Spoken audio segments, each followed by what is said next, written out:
las tengan y mejores las pasen, amigos de La Neta Noticias. Yo soy Meme Yamel y ya saben que en este espacio decir la neta a nosotros no nos cuesta. Ya es viernes, el cuerpo lo sabe y se quiere quedar en casa. Dejémoslo así. Yo se los voy a dejar al costo. Es viernes y hay que festejar con nosotros mismos en nuestras casitas, estando tranquilitos, relajados. No vayan a querer armarse un fiestón como en Puente Grande, ¿verdad? Por favor, se los encargo mucho, encarecidamente.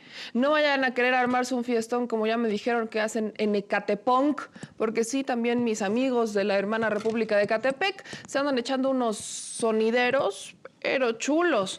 Y tampoco vayan a querer andarse enfiestando, como lo han hecho algunos turistas en las playas mexicanas, diciendo que ellos pues estuvieron ahorrando todo el año para llegar a estas vacaciones y que con la pena no hay un solo virus que les impida disfrutar su vacación. Amigos, tenemos que decir las netas. No se trata nada más de pensar en uno, oigan. ¿Qué es eso de la apatía? ¿Qué es eso de la envidia? ¿Qué es eso?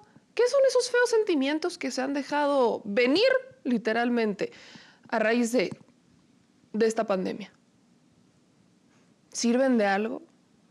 Yo creo que no. Yo creo que como siempre empezamos en este noticiero, hay que decir las cosas como son y tenemos que trabajar con nosotros mismos. Lamentablemente, los gobiernos no están haciendo un papel así que digas, uy, qué papelón tan más excepcional. Porque, por ejemplo, vamos a hablar, a ver a mis amigos de Guadalajara, los que me escuchan en el 1120 AM, para ustedes, la neta. ¿Confían en Alfaro? ¿Ustedes confían en esa carta que mandó a través de su Facebook?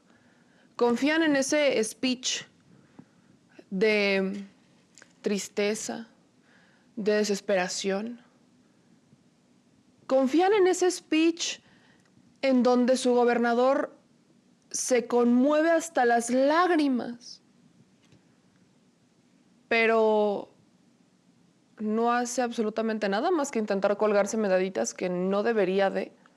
Y miren, no voy a criticar las acciones que hacen los gobernadores desde la perspectiva del no estar de acuerdo con sus ideologías, pero los critico porque en este momento deberían de estar demostrándole a los ciudadanos que tienen gobernador. Quiero pensar que los gobernadores están buscando hacer lo mejor por sus ciudadanos, pero por más que le pienso no encuentro en dónde. Lamentablemente las estrategias que habían implementado desde un principio no funcionaron, luego quisieron hacer otra cosa, luego al final la idea o la intención a lo que siempre voy es que la motivación detrás de las grandes causas cambia por completo el sentido de la causa. Si los gobernadores intentaron esas estrategias para llegar a los ciudadanos y darles lo mejor y no funcionaron, pues qué triste. Pero para como vemos las cosas, solamente lo hicieron para ponerse medallitas, colgarse las medallitas y no hacer absolutamente nada. Y lo mismo los empresarios, oigan. Empresarios que utilizan este discurso de que son las pobres micro, pequeñas y medianas empresas las que están sufriendo, que son estas pequeñas empresas las que la ven muy difícil y que se podrían ir a la quiebra. Pero en realidad ellos son los que vienen arrastrando problemas financieros desde hace mucho tiempo. Se resisten a pagar impuestos. Ya tenemos que formar hasta un escuadrón anticorruptible para pelearse con ellos, porque se montaron en su macho algunos empresarios y dijeron, yo no voy a pagar impuestos. Señores, yo recuerdo claramente que si alguno de nosotros, un pequeño contribuyente, no paga impuestos, se le van como gordo en tobogán y no nos dejan en paz. Te embargan y hasta te cobran el embargo, oigan. Y estos empresarios que tienen la lana para pagar sus impuestos, se trepan en el macho y dicen, no lo voy a pagar, a mí no me importa. Insisto, esto del coronavirus nos tiene que dejar entender y abrir los ojos a un México en donde la desigualdad siempre ha existido, ¿eh? La polarización siempre ha existido, no es nueva. No estamos descubriendo el hilo negro, tampoco estamos viendo, ay, es que ¿qué pasó? No, esto ya existía. Solamente estamos terminando de darnos cuenta. ya lo estamos viendo mucho más frontal. Tenemos a este grupo de empresarios que están organizándose, que es que para rescatar la economía del país, el Consejo Coordinador Empresarial organiza mesas de trabajo para mitigar los efectos económicos del COVID, aplaude el Consejo Coordinador Empresarial las medidas emergentes de Banxico porque pues les están garantizando que van a tener la posibilidad de los créditos y todo esto. Qué padre, qué hermoso. Pero ¿por qué nada más pensar en el de arriba si somos un país, y lo he dicho muchas veces, con 127 millones de mexicanos en donde más o menos el 50% son pobres y de ese 50% el 12% está en pobreza extrema? Aunque bueno, para Enrique Peña Nieto la sacó de la pobreza. Ya no tenemos pobreza extremos. En ese México ya no tenemos pobreza extremos porque ya salieron todos. Según el INEGI, ¿verdad? Según un INEGI que cambiaron nada más la forma en la que medía la pobreza. Pero para ellos ya no hay pobreza extremos. Ojalá salieran a la calle para toparse con esta triste realidad en donde los pobres existen. Yo ayer veía, fíjense, un tuit que me parece, lo tengo que mencionar. Miren, ustedes van a decir, meme, ¿por qué? Espérense, ahí les va. Está Enrique Vargas del Villar, que es presidente constitucional del municipio de Huixquilucan en el Estado de México. También es presidente de la Asociación Nacional de Alcaldes y es coordinador nacional de alcaldes, pues obviamente del PAN, ¿no? Faltaba más. Pero este sujeto dice, quiero un México neoliberal. México tenía medicinas, México tenía seguro popular, México tenía guarderías, México tenía refugios para mujeres, México tenía comedores comunitarios, México combatía al narcotráfico, no pedía respetar sus derechos, México respetaba a sus fuerzas armadas, no las usaba como trabajadores de obras, ni les exigía someterse a la humillación ante el pueblo bueno y los delincuentes. México tenía instituciones independientes y no secuestradas por oportunistas. México tenía un INE independiente. México tenía una oposición política en las cámaras y no servilismo clientelar. México tenía libertad de expresión, libertad de exigirle al gobernante resultados sin ser blanco de agresiones o amenazas. México era solo un país unido. Miren, ya no le voy a seguir porque quiero entrar en la parte de arriba. Vamos a corregir a Enrique Vargas del Villar. Ahí compártanlo, mis amigos del Edomex, compártanle esto. México tenía medicinas, a veces, no siempre. México medio tenía medicinas y las medicinas que tenían estaban compradas a sobreprecio porque se le daba lana a los de las farmacéuticas, ahí por ahí, unos 83 mil millones de pesitos que se les dieron en el sexenio de Enrique Peña Nieto y desvíos en el Seguro Popular que fueron, vaya, vamos ahora al Seguro Popular, ni popular ni seguro, la neta, ¿no? Porque, pues así que digas, uy, medicinas, no, uy, qué atención, a veces, no todas las unidades, a veces, pero aparte del Seguro Popular, en el gobierno de Michoacán se le deben 2,040 millones de pesos al Seguro Popular porque el gobierno de Michoacán, Silvano, no se los pagó. Luego, México tenía guarderías. ¿Pero qué guarderías tenía? ¿Guarderías como la ABC? Esas guarderías, ok, México tenía guarderías como la ABC que no estaban reguladas, que se pagaba por poner los, lo de protección civil, pero no lo ponían. Entonces, cuando se incendiaban, pues bueno, ¿a quién culpamos? A nadie, porque, bueno, esas son las guarderías. México tenía refugios para mujeres. Ok, refugios para mujeres en donde las perseguían y en donde si la familia se coludía con el que cuidaba el refugio, pues iban, la localizaban y la terminaban de atacar. México tenía comedores comunitarios, claro, de los cuales se desviaron miles de millones de pesos y en donde en realidad nunca se pudo comprobar si los comedores comunitarios de verdad dieron comida a todos. Hubo un desvío abismal. ¿No se acuerdan de eso? Desvío abismal de recursos, más de 1,000 millones de pesos por ahí andaban perdidos entre los comedores comunitarios, ¿no? Y México combate el narcotráfico. Sí y no, porque mientras lo combatía, hacía tratos con el cártel de Sinaloa para que García Luna pues estuviera ahí, pasaran por un lado, les abrieran las puertas por el otro. Ah, y me encanta esta parte. México tenía un INE independiente. Se cayó el sistema, ¿no? ¿No? Ok. México tenía una oposición política. Pues sí, es la que hoy gobierna. México tenía libertad de expresión y libertad de exigirle al gobernante resultados y ser blanco de agresiones. No. Fake news. México en realidad asesina a sus periodistas y los ha matado. Nosotros somos en escala mundial de los peores países para ejercer el periodismo, la libertad de expresión, y no estamos en guerra. Según. Y yo nada más se los pongo como ejemplo, porque a todas estas nos podemos echar un tiro.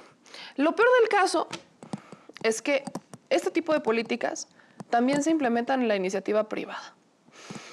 Y mejor voy a respirar, mejor me voy a dejar de ofuscar, mis amigos, y vamos a entrar al tema de hoy, que se los prometí y se los adelanté. Y quiero, por favor, que desde sus casas, ahora sí lo tengo que decir, le demos un aplauso virtual, un abrazo virtual a mi queridísimo José Ignacio Martínez, analista en comercio, es más bien, es profesor en Relaciones Internacionales, ustedes ya lo conocen aquí, y es el coordinador del Laboratorio de Análisis en Comercio, Economía y Negocios, el LACEN, en la UNAM. Yo le agradezco muchísimo que me tomara la llamada. ¿Cómo estás, mi querido José Ignacio? Qué gusto saludarte, muchas gracias por la confianza. No, hombre, confianza que se ha ganado, pero a pulso. Mi queridísimo José Ignacio, a ver, ayer yo te busqué, dije, yo necesitamos platicar, necesitamos hacer aquí un análisis sobre lo que ha estado pasando económicamente, la perspectiva desde que Andrés Manuel pone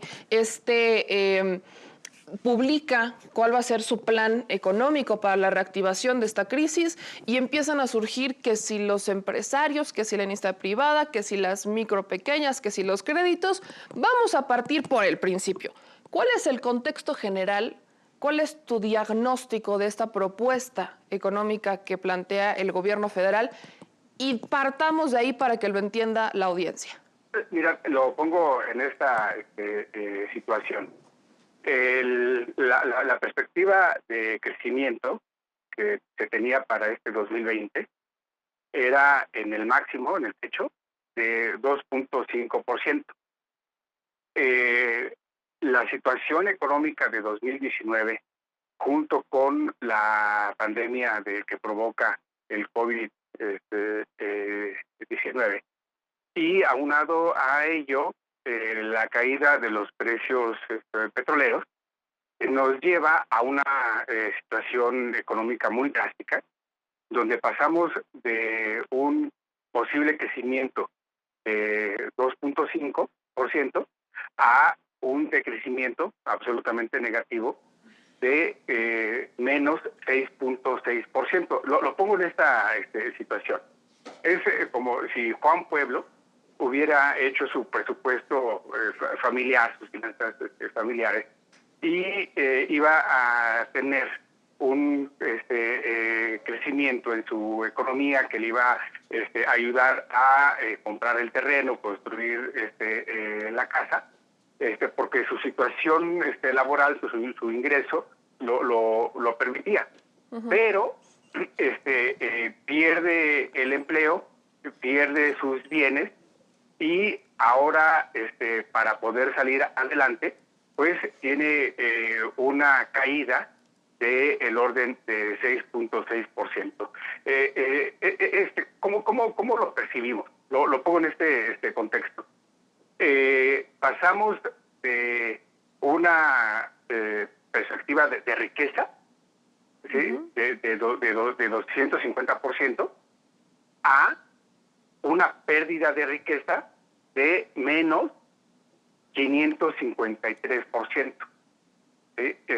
Eso es lo que tenemos y eso es lo que provoca la situación en la cual estamos inmersos. Y bueno, ya sabes, los vendedores de prosperidad antier eran expertos epidemiólogos, ayer expertos energéticos, y hoy son especialistas en finanzas, ¿no? Sí, me queda claro que conforme cambia el tema, ellos son expertos, dicen que son los que saben gobernar y que tienen las soluciones. A mí me sigue causando duda, si tan expertos son, si tan saben gobernar, ¿por qué estamos con un país así, económicamente hablando, políticamente hablando? Pero bueno, volviendo a este tema, mencionas obviamente este antecedente en el que venimos, lo hemos platicado incluso cuando se desarrollaba esto del COVID, que venimos con los precios del petróleo, la reciente, eso ya no lo analizamos, pero el reciente trato que hace México con la OPEP, que se criticó mucho, hoy otra vez vuelve a surgir el tema de Rocío Nagle como esta burla, porque vuelven a caer los precios y es como de, ¿para qué tanto, no? Pero no terminamos de entender que México es México, ¿no? Este es un país que no produce lo mismo que los otros países en el mundo. No es lo mismo un 23% para México que un 23% para Rusia o Arabia Saudita. Creo que eso es un contexto importante. Pero estos vendedores de abundancia, estos vendedores de humo, ahora están pidiendo, celebran las medidas de Banjico, critican la política económica de Andrés Manuel y ahora, por ejemplo, el Consejo Coordinador Empresarial está organizando estas mesas de trabajo para mitigar los efectos económicos. Tenemos a estos empresarios que deben miles de millones de pesos en impuestos y se está pidiendo que empezaron, por ejemplo, la Coparmex pidió 97 mil millones de pesos para salarios solidarios. Yo, según lo que entiendo y según lo que hemos analizado, parece que las empresas en realidad están buscando el rescate a ellas, no el rescate hacia el trabajador, no el rescate ni el apoyo hacia la micro, pequeña y mediana, sino un rescate personal. Tenemos a un Ernesto Zedillo, expresidente de México, mandando una carta prácticamente solicitando el endeudamiento del Fondo Monetario Internacional. ¿Cómo podemos aterrizar esta nube de ideas, esta nube de propuestas que sale de la iniciativa privada a la realidad de México, de este país con enormes desigualdades, en donde aproximadamente el 50% de los mexicanos es pobre y en donde prácticamente la economía se ha basado en el comercio informal y en las micro, pequeñas y medianas empresas, ni siquiera en estas grandes? Sí, mira, aquí igual hay que poner sobre la mesa el contexto. A finales de marzo, el representante del Consejo Coordinador Empresarial, que es empleado de FEMSA,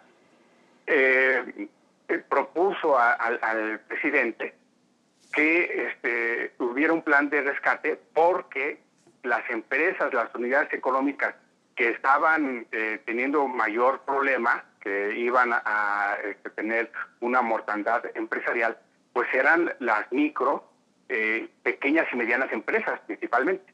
Esa era su narrativa.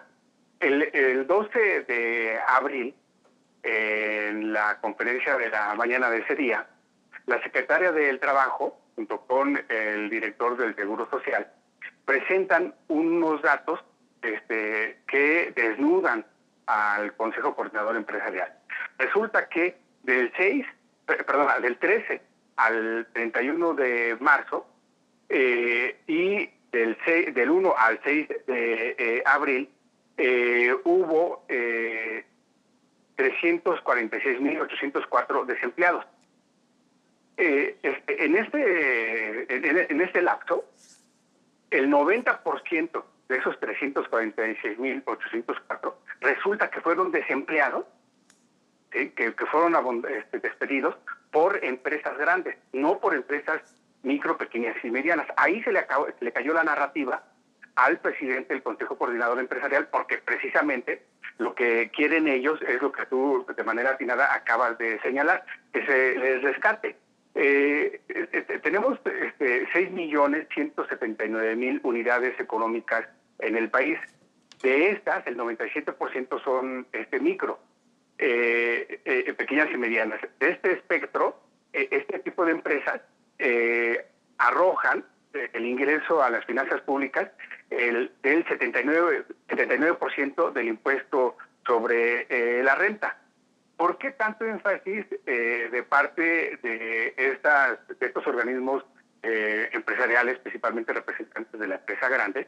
Pues querían posponer impuestos de declaración fiscal del primer trimestre, tomando en consideración que las personas morales, principalmente empresas, están obligadas hasta el 31 de marzo a entregar su declaración fiscal el año anterior, 2019, y también la declaración mensual trimestral correspondiente. ¿Por qué el presidente es renuente a contratar deuda? ¿Qué es lo que querían las empresas? Una vez que se entrega la declaración fiscal, el SAT, en manos de la dura Buen Rostro, de la maestra Buen Rostro, una vez que tiene en la mesa la declaración fiscal de la empresa, se sabe la radiografía de la situación fiscal de esta unidad económica y también la situación financiera interna de la empresa. ¿Por qué tanto énfasis en que se contrate deuda? Resulta que formaditas las empresas que tienen un descalabro financiero muy fuerte, pues está por delante Interjet, Walmart, Bancomer, Grupo en México, Grupo Hotelero Prisma, Grupo Hotelero que despidió a 1.557 empresas. También están en un grave problema empresas de medios de comunicación, Televisa, Excelsior, Grupo Radio Centro, El Universal. Aquí habría que analizar cómo dónde está la comentocracia y de qué medios salen las columnas, más allá de fobias y filias, ¿no? Hacia contra el gobierno de López Obrador, ¿no? Son estas empresas las que están en quiebra y que deben alrededor de 80,000 millones de pesos. Solamente 15 empresas deben 50,000 millones de pesos. Y son las que están pugnando porque haya contratación de deuda. ¿Qué implica la contratación de deuda? Que esto nuestros amigos expertos, especialistas que mejor conocen el tema, se les olvida precisar lo que indica el artículo 4 del Fondo Monetario Internacional. A grosso modo, ¿qué es lo que dice artículo del Fondo Monetario?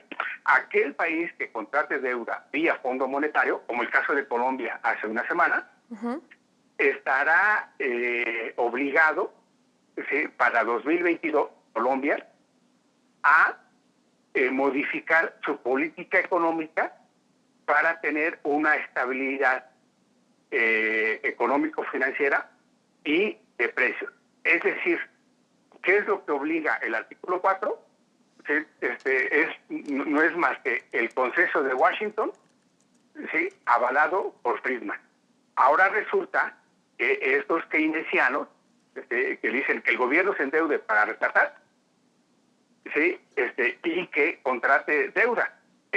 Sabemos que si lo llevamos a las finanzas personales, tú utilizas la tarjeta de crédito y estás obligado a pagarla a los 45 días de la compra, ¿no? Claro. Y si no lo pagas, viene el aumento de intereses. Y si se va juntando, entonces caes en buró de crédito. Y si se va juntando, posiblemente en el embargo. A esa situación, sí, podríamos tener a las finanzas del país para 2023, en el sentido que México no tiene en este momento la perspectiva económica para endeudarse. De ahí es la renuncia de López Obrador, 1. Y 2, por supuesto que no va a contratar deuda con el Fondo Monetario Internacional porque le estarían obligando a modificar su política económica, por lo tanto su proyecto político, económico de nación se vendría abajo.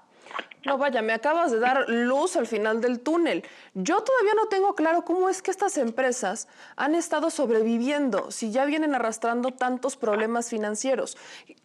¿Solamente sin pagar impuestos han logrado sobrevivir?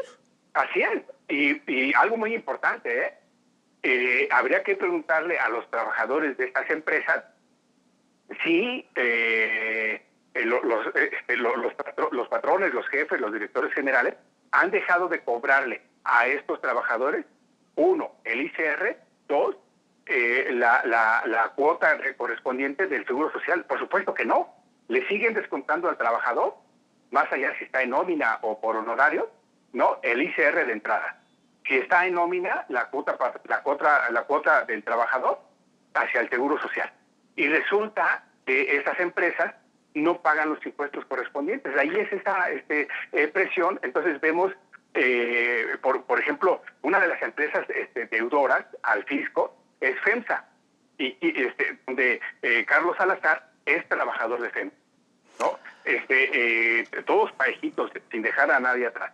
El Grupo Azteca le debe al fisco 36,000 millones de pesos, ¿sí? Entonces, resulta que están diciendo en coro que se contrate deuda para rescatar a quién, ¿sí? Eso por un lado. Por otro, se aplaude la medida de Banco de México, ¿no? Sí, de otorgar 250 mil millones de pesos en crédito. De 750 a 250 mil millones de pesos en crédito. Pero hay un gran pero. Resulta que estos 250 van a ser a través de la banca comercial. Si la empresa está en quiebra, si el trabajador ya no tiene empleo, ¿cuáles son las condiciones que le va a solicitar la banca comercial para otorgarle un crédito de estos 250 mil vía Banco de México? ¿No? Esa es la situación en la que nos encontramos, pero esas empresas piden que el gobierno se endeude. No, hombre, pues yo te agradezco. Eso es un tema muy extenso. Quisiera retomarlo contigo el lunes porque obviamente esto empiezan estas mesas económicas del Consejo Coordinador. Entonces también valdría la pena que retomáramos la siguiente semana para darle un cauce y que la gente se siga informando porque obviamente está este chantajillo por parte de algunas empresas en donde pues ponen al trabajador, ¿no? De pues yo voy a tener que despedir si no tengo estos apoyos. Entonces vamos a retomarlo por cuestiones de tiempo la próxima semana. Mi queridísimo José Ignacio, de verdad te agradezco que nos tomaras la llamada y estamos en contacto contigo para seguirle con este tema. Yo te agradezco. Rápidamente te comento que yo voy a participar en 3 mesas de estas de las que está convocando de lunes a miércoles el Consejo Coordinador y será interesante comentarlo con tu amplio auditorio. No, hombre, qué bueno que me dices. Vamos a estar todavía más pendientes entonces. Estamos en comunicación, mi queridísimo José Ignacio. Muchas gracias. Muchas gracias, te agradezco.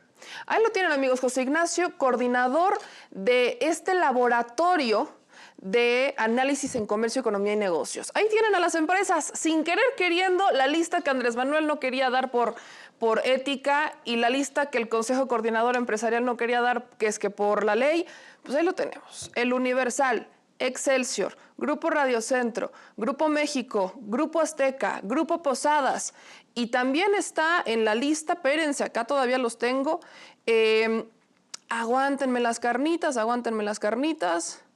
está también, hasta se me hizo de chicharrón el corazón, Cemex, ICA, Interjet, Walmart, que ya Profeco está encima de Walmart por aumentar los precios ahorita en tiempo de crisis.